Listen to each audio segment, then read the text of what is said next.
Hi, I'm Stu Kagan, and welcome to Born Scrappy, the podcast for scrap metal exporters and traders. Join me in conversation with some of the most experienced traders and operators that have helped shape this incredible industry. In today's special festive period episode, I chat to Michael Goldstein. Michael is the VP of Operations at Alta Trading and is destined to one day run this huge family metal recycling business. Mike has also become my best online mate that I've never met, so I expect this will be quite fun. In today's episode, we talk about buying and selling in the same market, why keeping your word is so important, and we end up discussing both of our favorite books to buy at the moment. And there's so much more. So let's go have some fun with Mike. But first, intro.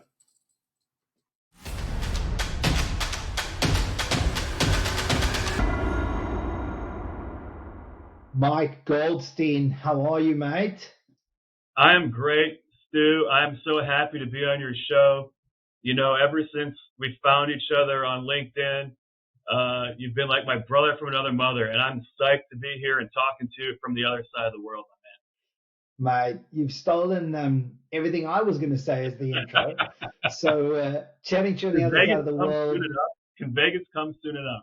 Exactly, man. We can't wait to get together in real life in Vegas, and then I think we have monthly trips planned after that to make sure that we see each other, so we don't go cold turkey after Vegas, right? I think we do. We've got so many places. My wife can't wait to come to New Zealand, and Yeah, we've got places here in New Orleans and other places around the world. We have a long life together, man. We got a long life man. I together. can't wait to just get it started already. So, Let's do it. so Mike, let's just obviously, your family are from Alta Trading. You've been in the business for a while now. Give us a little bit of background of how you joined the business, what you're doing in the business, and the background with Alta.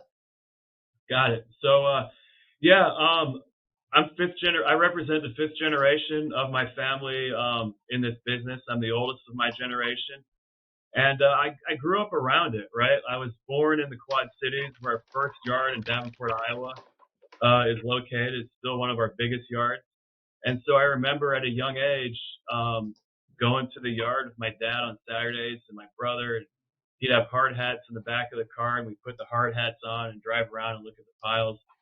So it was kind of ingrained in me. You know, we go to my grandparents on Sundays for Sunday lunch and eat the same dried chicken and hot dogs every week. My grandfather and dad and uncles would sit in the corner talking business, and I was always around it. Now, when we moved to St. Louis and the headquarters moved here, yeah, I was around the office, but I wasn't around the yards ever, just because we don't have a yard here in St. Louis.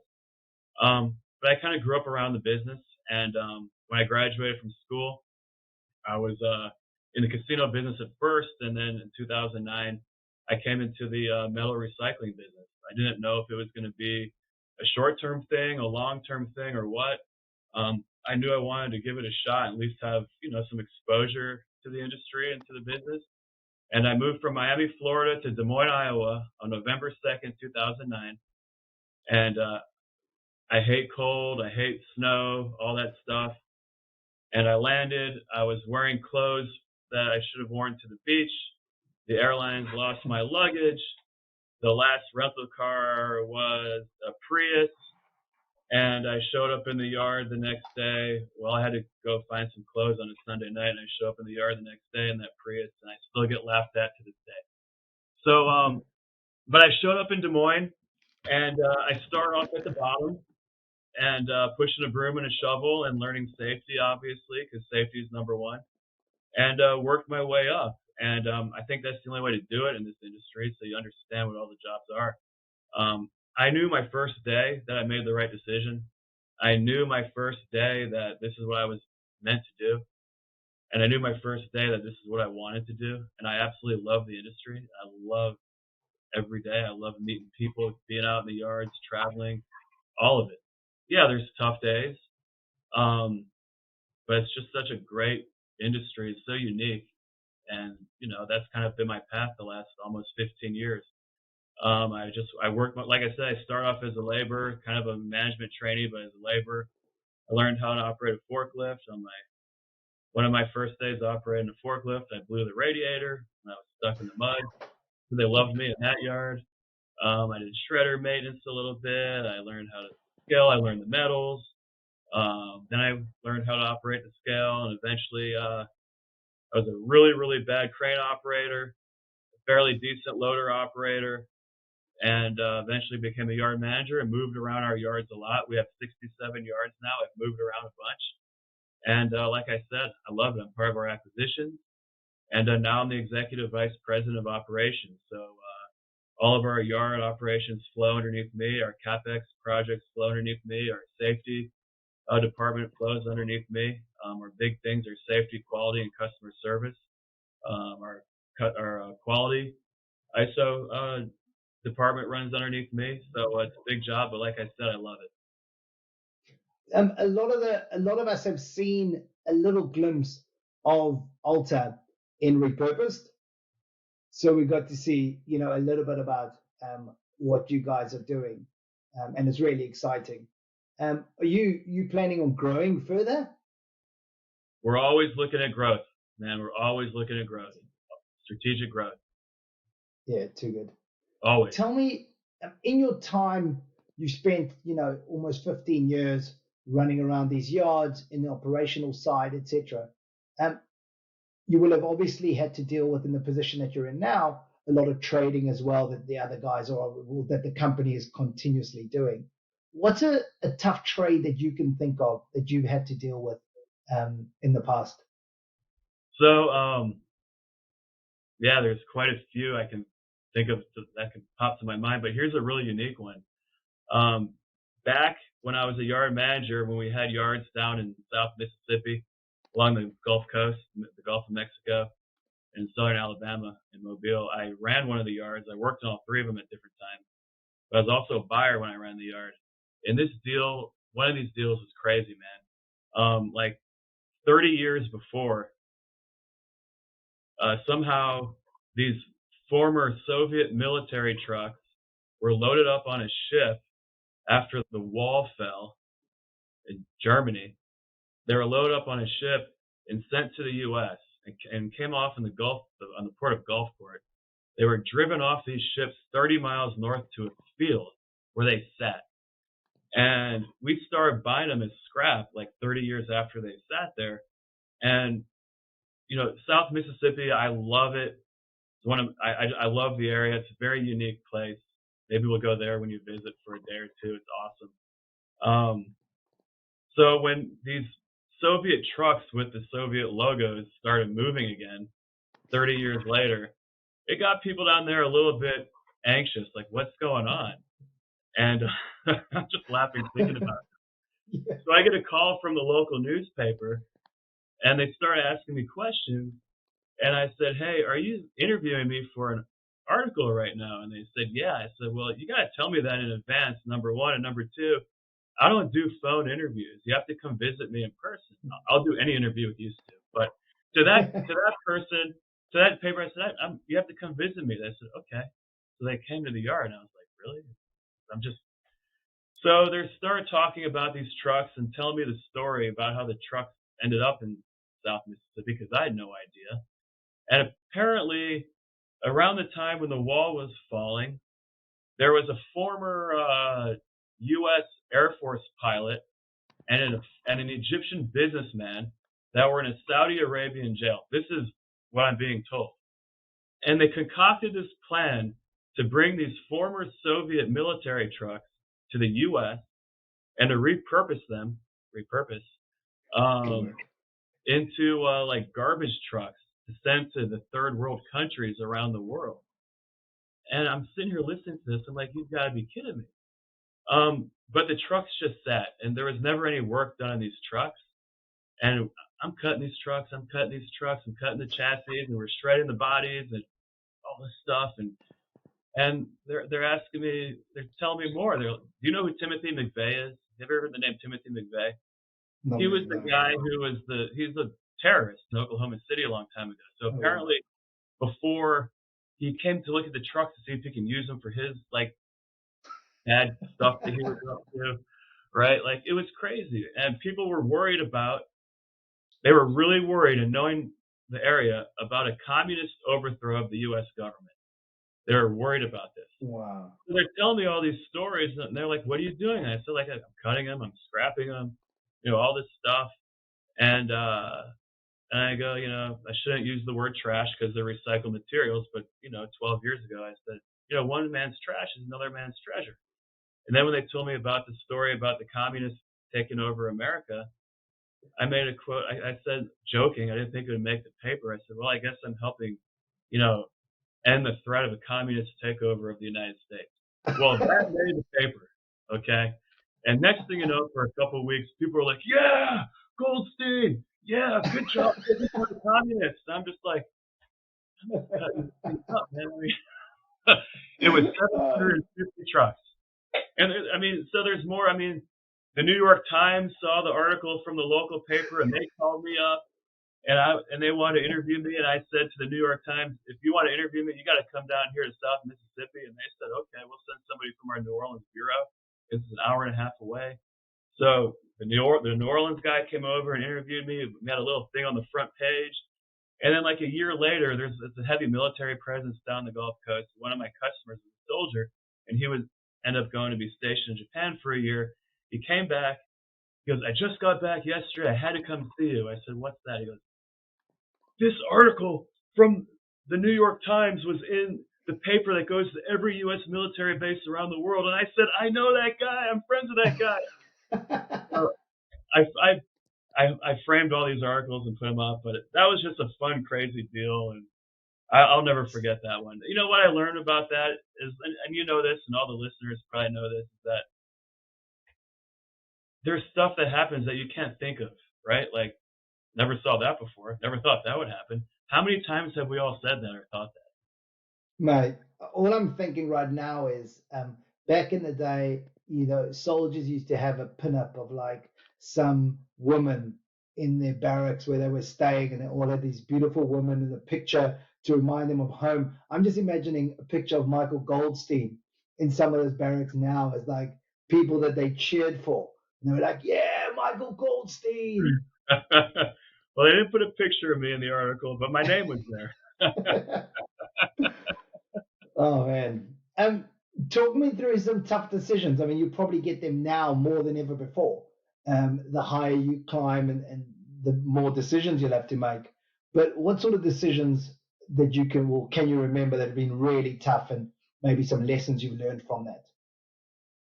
I'm going to take this probably more a personal approach to answer the question.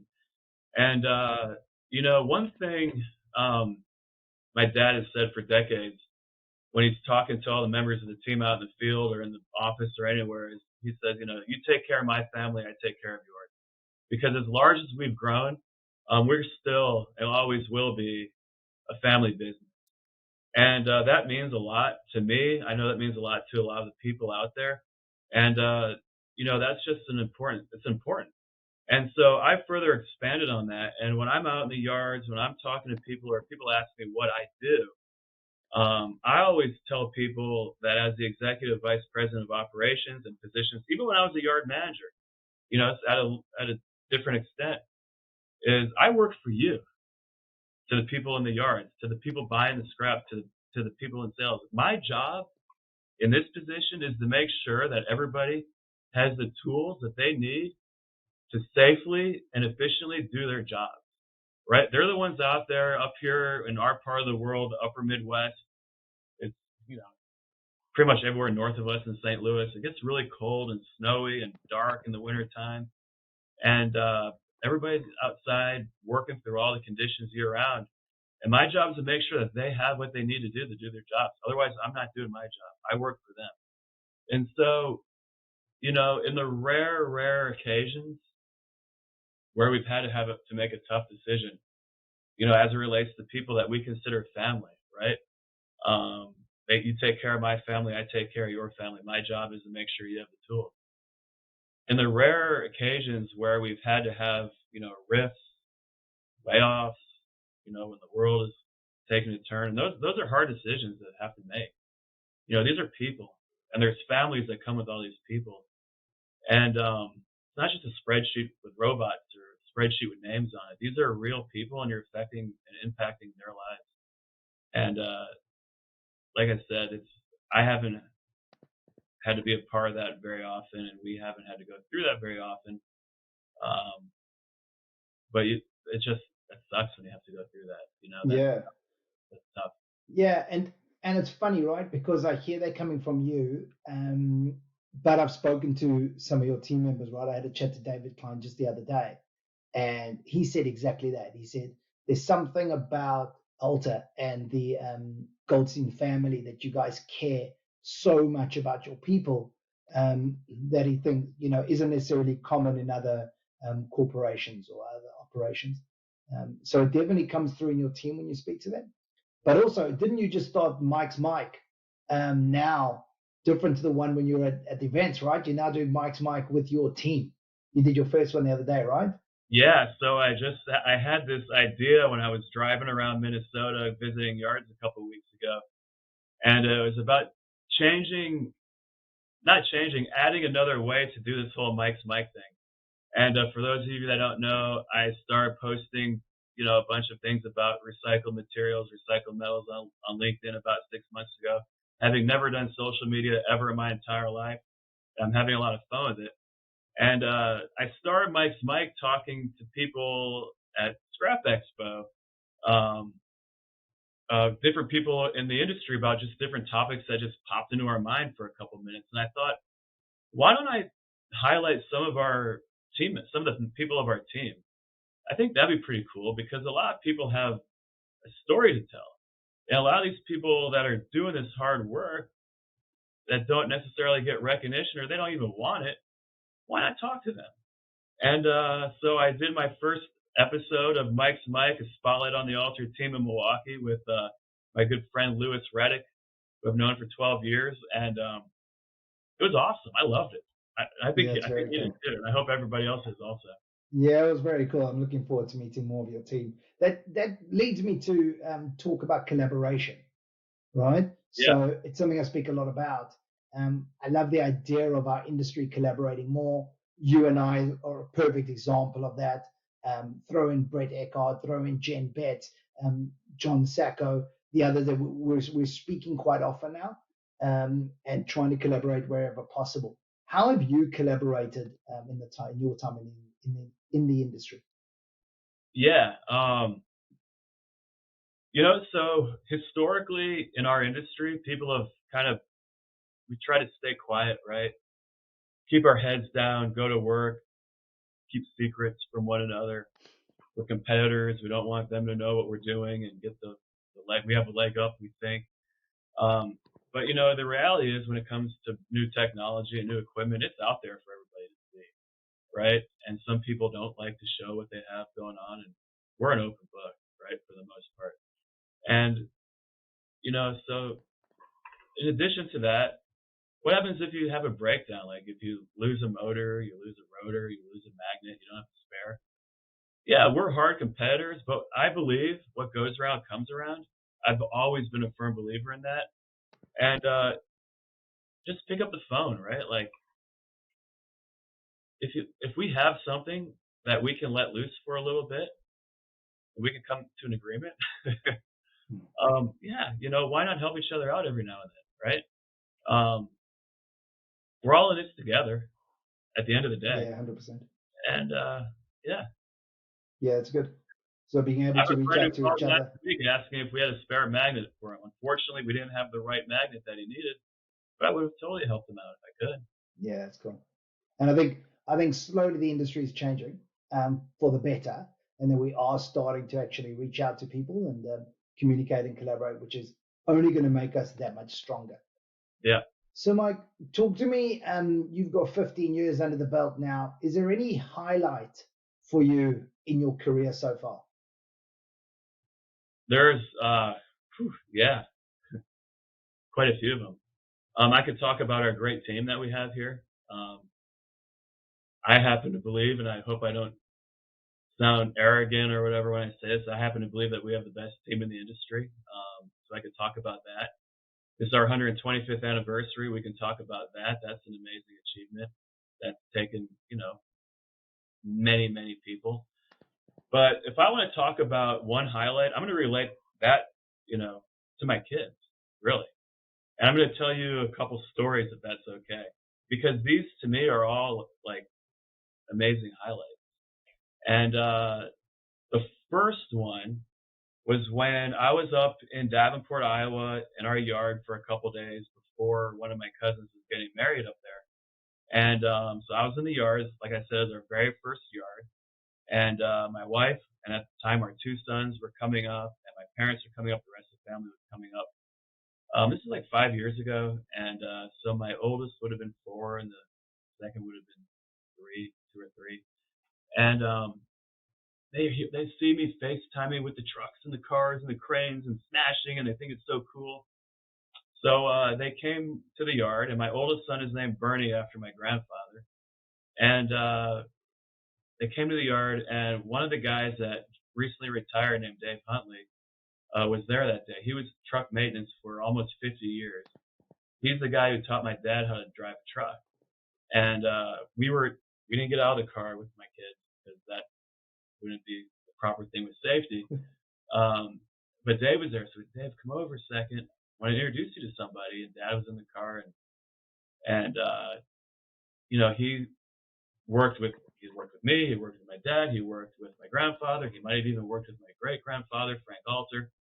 And you can see the look in his eye when he met Bernie Goldstein, my son, because he's known so many generations of my family, and just that was just an amazing feeling to me. And maybe it sounds silly, but to me that just was amazing, just seeing how we have these longevity of people that work with us in our company, and their family. And I didn't know growing up that people switch jobs until I was out of college in my first job, because I know people at all levels of the organization that knew me since I was born. So a guy like Dave Huntley meeting my son, who's named after a guy, my grandfather, was just an amazing experience. Yeah, that's amazing. That's so cool. That's very Do we cool. have time for like 2 more real quick?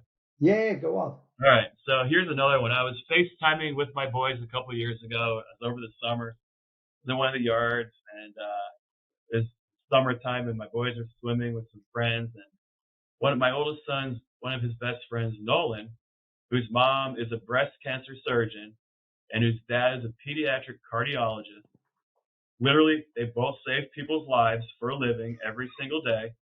Nolan said, "Bernie, Jake, your dad's job is so cool, way cooler than my parents." And I'm like, whoa, dude. Like, your parents have a pretty cool job, all right? Like, I think what we do in the industry is pretty cool, but your parents it's also pretty cool, so don't knock your parents. And then my last one is recently I was talking to my youngest son, Benji, who's 4. He's always like, "Can I go to the scrapyard one day, Daddy?" I'm like, yeah. And we were reading a book, and he looked at me and goes, it was bedtime. He goes, "Daddy, can you learn it to me? Can you learn it to me everything you know about the scrapyard?" And I said, "Absolutely. I will learn it to you everything I know about the scrapyard." So, like, I guess what I do is rubbing off on my kids in a positive way. That's pretty cool. It's definitely a highlight, and just building these connections and intergenerational experiences. I don't know. To me, that's just been a true highlight for me. That's so cool, man. I mean, my kids have been so involved. I've got so many pictures of my kids in the yards before we grew, where they probably were able to be more on the forklift and playing around with me. But then obviously, you get bigger and you've got to take more care. But I don't use them on social media because I don't put my kids' faces on social media. You might see the back of their heads or whatever it is. So I don't put it, but I've got all of those, and I was going through them just the other day to see the journey that they were on with me and my wife, and it's so cool that they play a part of it, and they get so interested in it. I heard your youngest on one of your posts when you were talking about, I think it was the cattle or the bull, and he was like, "My bike's made of metal as well." Oh yeah, so yeah. cool. I mean, he loves taking a magnet and sticking it to everything, and like you said, it's just fun seeing through their eyes. Yeah. The whole experience. I mean, the social media thing. They see me doing these videos, right? So my middle son Jake, when we were on that same trip in Texas, we were at the hotel bar, and the bar top was made out of copper, and he's like talking about the bar top's made out of copper and the lights brass and the beer can is made out of aluminum, but it's empty right now. Oh, the game we're watching, the so and so is playing so and so, but we're here talking about recycled metals. So I'm like recording this, knowing I'm not going to post it because, like you, I'm not going to post my kids' stuff. But I'm thinking he's learning something. They're all learning something from watching. They're smarter than we think, right? When they're born, they're smarter than we are. They're totally able to manipulate us, and they're taking it all in. They're sucking it all in, and it's just so fun to watch. Yeah, 100%. Like little sponges, right? And they take it all Little in, sponges. It's and totally it comes out sponges. in the coolest ways. The coolest Yeah, way. absolutely. Yeah. Let's try focus a little bit more on scrap quickly for a Yeah. second, or Yeah. on the trading side of things, I should rather say. Yeah. Give us a tip that you would recommend for an exporter. In fact, this was posted on LinkedIn the other day, for an exporter to optimize their trading strategy. So, what does the likes of Alta do that makes you guys really good at trading that the others could learn from? Yeah. So we can take this a couple different ways. We're all in this to make a profit, right? Of So course. if you don't speculate, then you're not going to go broke because theoretically you should be making a profit. So Right. that would be probably one piece of advice. The next piece of advice would be Hold on, let's stop there. Let's stop there before you move on so quickly. So you're saying don't speculate, right? You're saying even though you're in the casino game when you finish college, from what I heard earlier, you're what? saying don't gamble. So make Oh, sure now you've you're got a spinning my sale. words. Yeah. So is that what you're saying? You're saying don't speculate. I think there's probably strategically times where you might want to where it's possible to hold, but for the most part, we buy and sell to the market we're in. That's our strategy. That's our focus. That's our goal. And like I said, if you're doing that the right way, you're not going to go broke. You won't go broke making a profit. 100%. The argument is, well, I could make so much more money. Yeah, but you might not be in business if it goes the other way, right? You've So seen that if work you're the in other way this, many times. yeah, and if you're in this for the long haul, then it's about consistently making a profit, not having spikes where you make a lot, because when it goes the other way, you're out of business. You're in a very, very short run race. If you go the other way, I'm totally on the same page. For us, the rest of the world, we hedge our currency as well. So it's not just about buying against a sell, making sure that you've got that locked in. We actually hedge our currency as well to make sure that we're taking a floating sales price, which could fluctuate based on the currency or the commodity, and we're locking that in to make sure that it is a known sales price at the time in the same market that we purchased the material. Therefore, locking in your margin. A lot of people also, when I've had this discussions with others one on one, which I might, help advise some people every now and then. Some people like to speculate. Some people are like, well, I believe the market is moving up for whatever reason, and I'm not going to argue with them on that. Everybody's got their own way. But what I always ask is, how do you reflect your profitability or not? Let's go P&L on a monthly basis if you actually don't know the sales price of what you've sold. So, for example, when you take a sale and you haven't hedged your currency, you actually don't know the sales price because you only know it when the material is paid for and your currency is then locked in. So you can show a P&L and tell your board or your shareholders that you've done so well this month, but it's actually an unknown sales price you're using. So I'm a massive fan of not speculating, locking in everything at the time. And I think one or two people have mentioned it on the show, but sleeping better at night. Sleeping better at night. Yeah, it works. It's worked for us for 125 years. The other thing I want to There you add, go. you talked about being consistent, is you want to be a consistent shipper to the people that you're selling to because they rely on you, right? So if you're in and out of the market all the time, how can these people rely on you? They're going to find somebody else to rely on. That's very good. I mean, that's really another tip for an exporter is don't only sell to markets when they're at the highs. You need to be able to support your buyer when the market is at the bottom as well, because otherwise you really are putting those buyers under pressure if they're only ever buying from you in the highs of the market, and you swap and flip and flop or switch and change buyers as you go. I'm a big fan of building relationships in certain markets. You don't need 50 buyers in every town. You need one good one. Make sure you have your geographical spread, because there are certain times that certain countries will be paying better, right? And you need to know that. But you don't need to go and push 50 buyers against each other in every town that are all selling into the same mill anyway. And right, to your point of buying at the top or selling at the top and not selling at the bottom, again, it goes back to what I said. If you're buying and selling to the market that you're in, you should make a profit regardless. Doesn't matter. Exactly right. You've calculated your margin. As long as your team are buying at the prices that you've said, and you can get the sales like you said you can, or you've got the sales, you should be absolutely fine. Hopefully.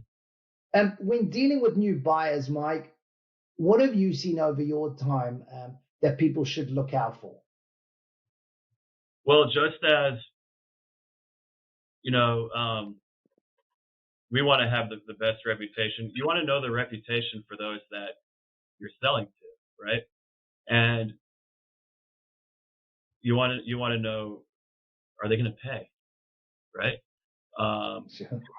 That's important, right? Can you get credit? All these things.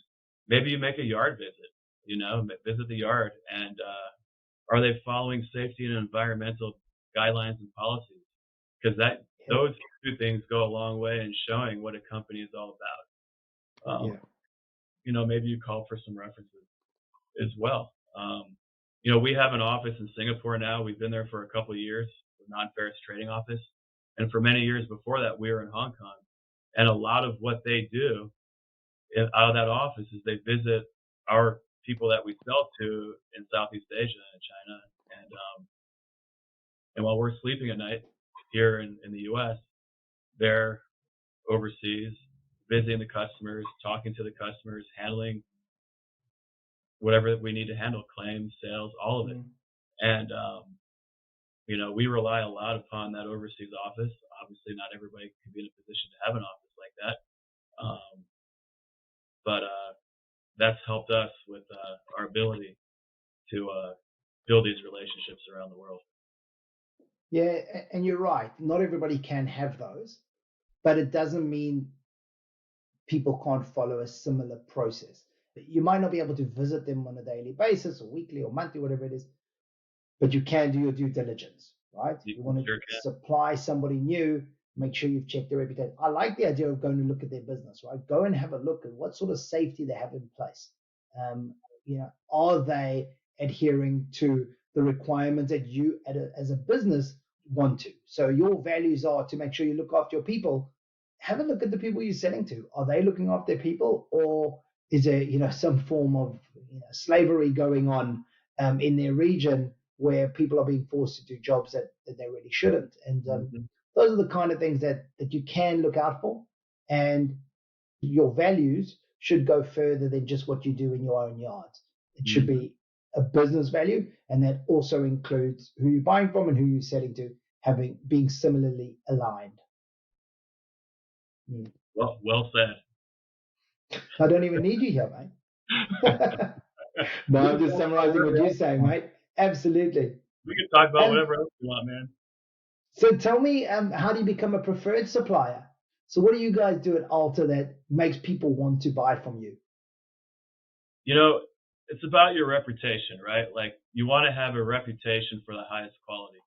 And going back to one of my Mike's Mike episodes from Scrap Expo, I was talking to Toby Shine, who's an industry legend himself here in Iowa, and our families go back decades and decades and decades.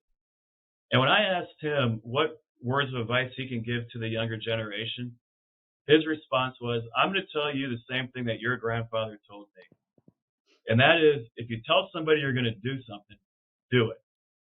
If you sell them something, give them what they bought. And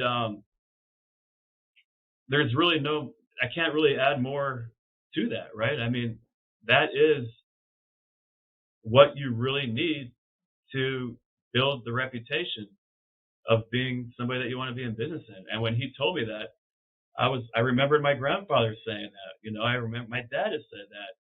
And here Toby's referencing my grandfather, and it was I was speechless. I was like, wow, yeah, you know. But you know, that's how I was raised with that, and it's such an easy thing, right? Just do the right thing.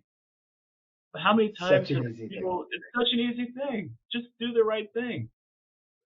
But that's not always the case. Man, it comes up all the time when I'm speaking to anybody around the world that, that's like the number one tip. Just be a man of your word. Like, stick to what you say. Do what you say you're going to do. Right? Follow through on these things. Is it that our industry is full of bad actors? Is it full of people who don't do that? Or is this just the world that we live in? Like, I mean, I think it's got a lot to do with our industry that we have to keep reminding ourselves and each other. But I think it's mainly because of the players that are out there that are ruining it for us. What are your thoughts there? You know, there's certainly that reputation, and that's why you see a lot of the negative stuff in the news about our industry at times, and that's why we're trying to change, right? And maybe historically there was some of that, and you know there still is some, probably. But I'm a pretty positive person, and I like to think most people are going to do the right thing. And like I said, it's just so easy to just do the right thing. If you tell somebody you're going to do it, do it. Yeah, agree, man. How have you seen the industry change? I guess I'm not even going to say for 15 years because you've seen it with your grandparents, right? With your grandfather. So how have you seen it change in your whole lifetime, I guess? And what do you think we're in for in the next 10 years? How do you think it's going to change from now on? So we've certainly seen the technology change and evolve, and that'll continue to evolve. Look at the non-ferrous recovery equipment, right? Like many years ago, eddy currents were invented, and we were sorting out Zorba, and now sensor sorters and shakers and air systems, all this stuff, lasers, all this stuff. We're able to extract more and more metals that used to go to the landfill. You know, there's certainly environmental policies around the world that are getting stricter and stricter. But like I've said, you've heard me say this before.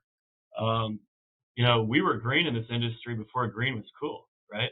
Yeah. Like we were the original environmentalists, and because of this technology, that's going to continue to evolve and continue to get better and better and better.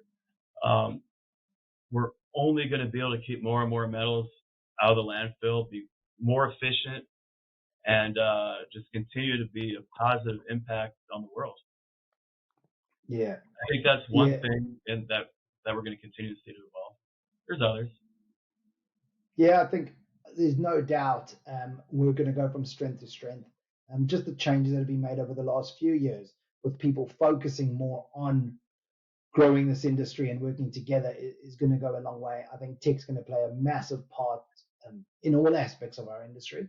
And so I'm really excited for that as well. But yeah, the change has been huge as well. Who are the people that you're watching out for? Who are the people you like to follow that are maybe pushing the boundaries a bit in this industry as well? Oh, well, you know, of course, you know, here in America, in the U.S., we have SA Recycling, George Adams and his family, and they're great friends and great people, and they continue to grow and do a lot of great things for the industry.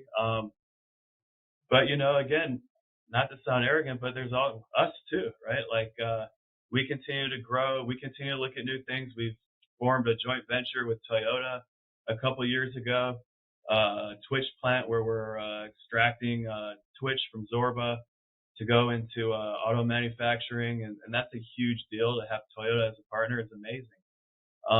So, you know, there's other vertical integration ways in which different companies are doing things, but SA is definitely one. There's so many other companies that are doing cool things too. I spoke to George in Abu Dhabi the other day at the BAR, and he's obviously, you can only imagine his schedule to try and get him onto Born Scrappy at the moment. I mean, he's got, I think it's about 150 yards or something, and he's constantly on the road. So we've got a time planned for January at the moment. So hopefully we can get George on to talk to us as well.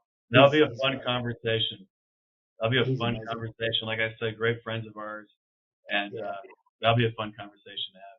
Yeah, looking forward to it. Okay, so Michael, we're running out of time. Okay, so I need to kind of cut us down, and now we're going to go into people getting to know you.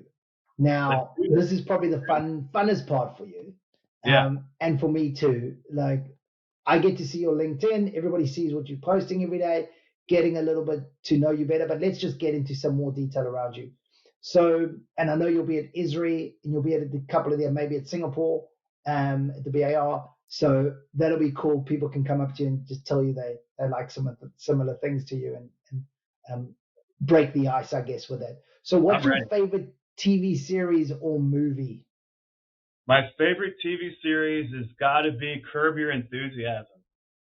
I absolutely love that show. I love Larry David. It's just such a funny, well done show, and I love it. Right? Like, am I going to be like that when I'm older? My favorite movie is, this is not an opinion, this is a fact of life. My favorite movie is The Big Lebowski. Wow. The Big Lebowski. Very good. Classic, eh? You've gone classic. Yeah. Very good. What's next? Keep going. Favorite place to visit, mate? My happy place. My favorite place in the world and is New Orleans. I went to school down there. I went to Tulane. And every time I land in New Orleans, I have this grin, this smile on my face that you just can't get off. I can't get off until I leave, and I'm sad. I absolutely love New Orleans. The food, the culture. I'm a big music guy. The music down there is the best. The people, I absolutely love it. Any of you Israel people listening, let's have another convention down there. I know it's not the easiest place because the convention center is a little bit far away from the hotels, but I could be the tour guide. Just follow me through the warehouse district. We'll hit up a couple spots on the way back, and we'll have a great time. All right, so I've got Robin Wiener on Born Scrappy in the next few weeks. I'm going to propose that Michael Goldstein heads up the event organization for the next large event, the next April event, and we'll do that next year. And you've got heaps of spare time, so I'm sure you'll be able to go down there and spend all the time setting it up. Heaps of spare time, but look, anybody, I've written a guide of my favorite restaurants for lunch and dinner, some of my favorite places to visit after dinner, into the music scene. So if anybody out there is going to New Orleans and is interested in the places that I like to go to, hit me up, and I'll send you my list.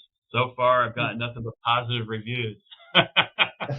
Well, I'm doing it with you, so you're going to be my tour guide. So we've planned that as a part of our itinerary in the next few years. So my wife and I will be making the trip to join you and your wife on that trip.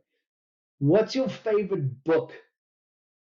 My favorite book right now is got to be The Girl Who Recycled 1 Million Cans by the Scrap University Kid. I also love a recycling adventure to the scrapyard. When I was telling you earlier about my youngest son, Benji, asking me if I would learn at him everything I know about being in the yards, and I said I was reading him a book, I was reading him these books. I love these books. So good. So good, man. I mean, that's exactly right. I mean, you were actually meant to deliver them to us in Abu Dhabi, if you remember correctly, where you never came to the BAR. You were meant to be bringing those books for me to bring to New Zealand and hand them out. So still waiting to get those, and I haven't read the latest one, but super. I mean, I love what they do at Scrap University. I love the team there. Brad and Jess are just too cool.